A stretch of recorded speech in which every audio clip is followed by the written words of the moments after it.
El consumo del fentanilo ha encendido las alertas en Estados Unidos, pero también en varias zonas de México. Autoridades, al menos una persona muere cada día en los Estados Unidos por consumir fentanilo.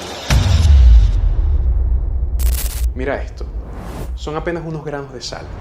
Si entras al quirófano mañana y te administran esta cantidad de un medicamento por vía intravenosa, tus pupilas se van a contraer en segundos y tu dolor desaparecerá por completo.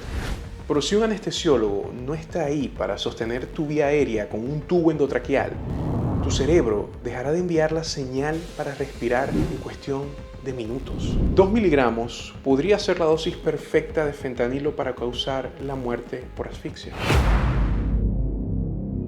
Y hoy, esa misma sustancia no está guardada bajo triple candado en las farmacias de los hospitales. Esta sustancia está prensada en pastillas de colores en las calles del mundo, pero sobre todo en las calles de Estados Unidos. Cómo una sustancia diseñada exclusivamente para aliviar el dolor de cánceres y cirugías terminó convertida en la causa número 1 de muerte entre los estadounidenses de 18 a 45 años. La respuesta no es solo una historia de adicción y un par de prescripciones extra. Es una mezcla entre una estrategia publicitaria, una falla geopolítica, un triunfo de la logística de los carteles y la mayor crisis médica del siglo XXI. Así que quédate hasta el final de este video, porque vamos a desarmar esta crisis desde adentro, desde la estructura molecular que se adhiere al cerebro en milisegundos hasta las fábricas químicas clandestinas en China y los laboratorios ocultos en Sinaloa. Vamos a entender por qué la frontera más vigilada del mundo no puede frenar la entrada de una sustancia que no necesita toneladas para matar. Para entender la tragedia de hoy, tenemos que viajar a Bélgica a 1959. Un joven farmacólogo llamado Paul Hansen busca el analgésico perfecto.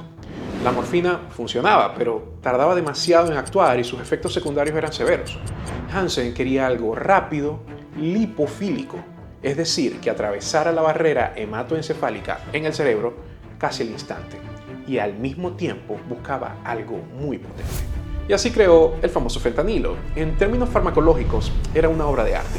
El fentanilo se une al receptor de opioide del sistema nervioso, que es una especie de cerradura, y la morfina es una llave de bronce vieja que encaja, pero que se tiene que forzar. El fentanilo es una llave maestra impresa con mayor precisión.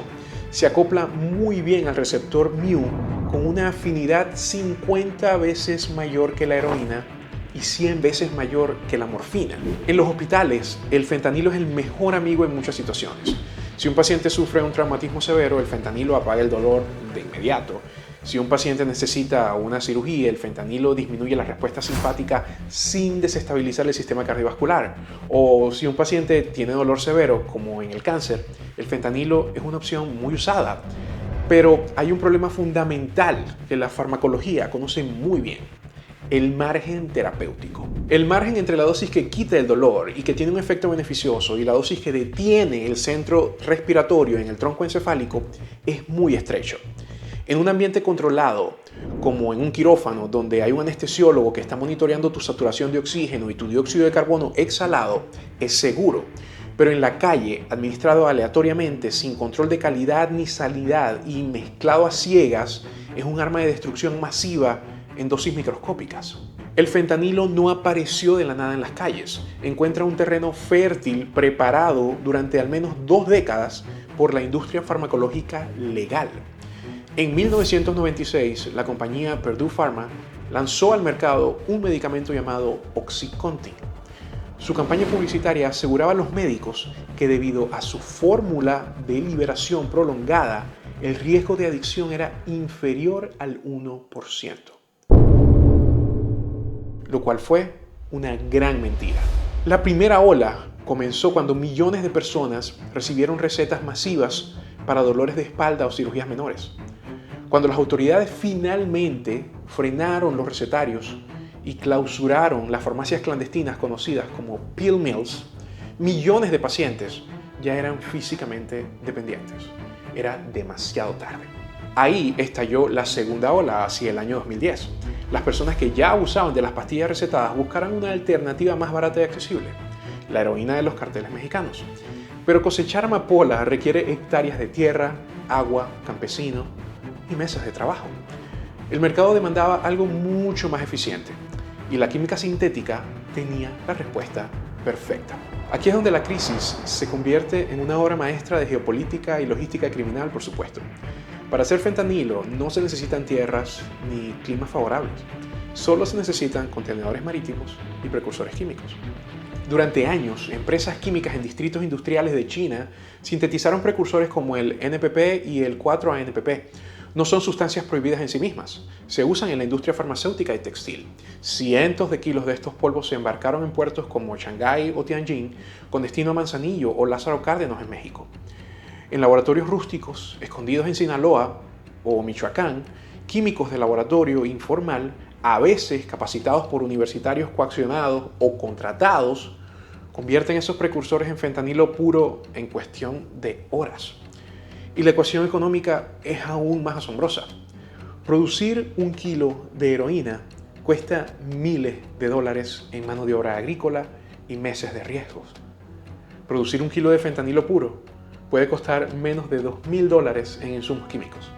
Ese mismo kilo, una vez cortado y distribuido en el mercado estadounidense, genera más de $1 millón en ganancias. Y la rentabilidad es exponencial. Pero había un obstáculo para los carteles. Los consumidores tradicionales no querían inyectarse polvo blanco desconocido. Ellos querían sus pastillas habituales. La solución del narcotráfico fue el camuflaje definitivo. Las pastillas falsificadas de oxicodona, conocidas en la calle como M30 o Blues. Utilizando prensas industriales compradas por internet, mezclan el fentanilo con excipientes, colorantes y con frecuencia otros adulterantes. Y el problema médico aquí es mortífero. La mezcla no es realmente homogénea. En farmacología llamamos esto un efecto de chispas de chocolate en las galletas o de chocolate chip cookie effect. ¿Y en qué consiste este efecto? Bueno, veámoslo así.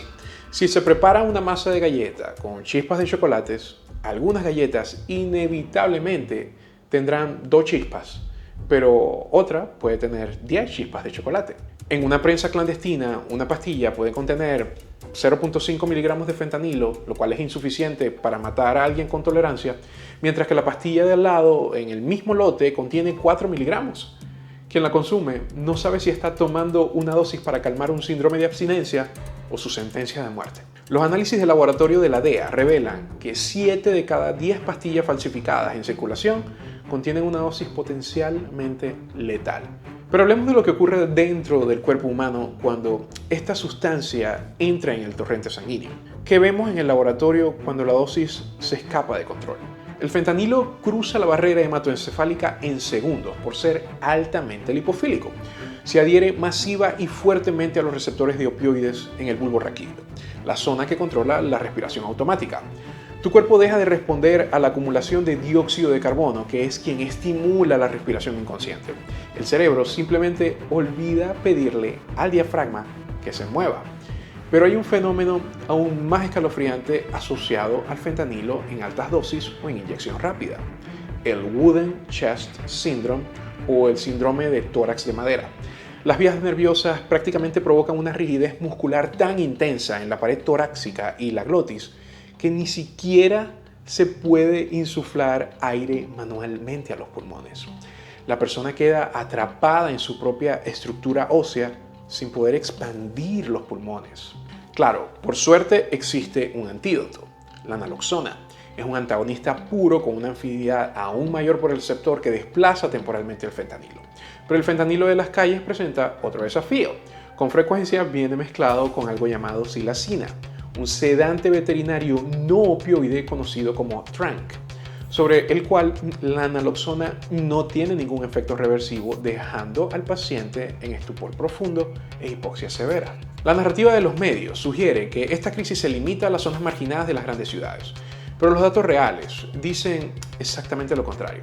El fentanilo se ha vuelto omnipresente porque está escondido en otros medicamentos de uso común, en Adderall falsificado usado por estudiantes universitarios, en Xanax falso comprado en redes sociales por personas con ansiedad o insomnio, en cocaína contaminada en las fiestas de fin de semana. Muchas de las víctimas hoy en día ya no son solo los clásicos consumidores crónicos de opioides. Son personas que experimentaban quizás por primera vez una sustancia contaminada sin saberlo.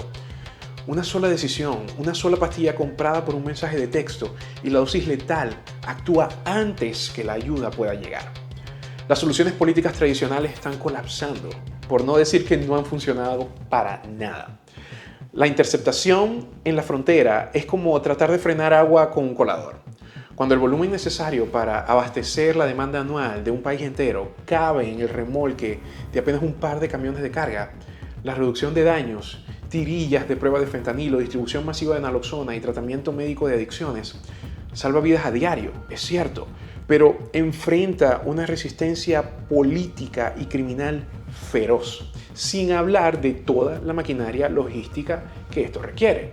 La verdadera tragedia del fentanilo es que expone la vulnerabilidad de una sociedad altamente medicada, agobiada por un sistema deficiente y expuesta a la química sintética descontrolada y mercados oscuros. No estamos ante un simple problema de policías y ladrones.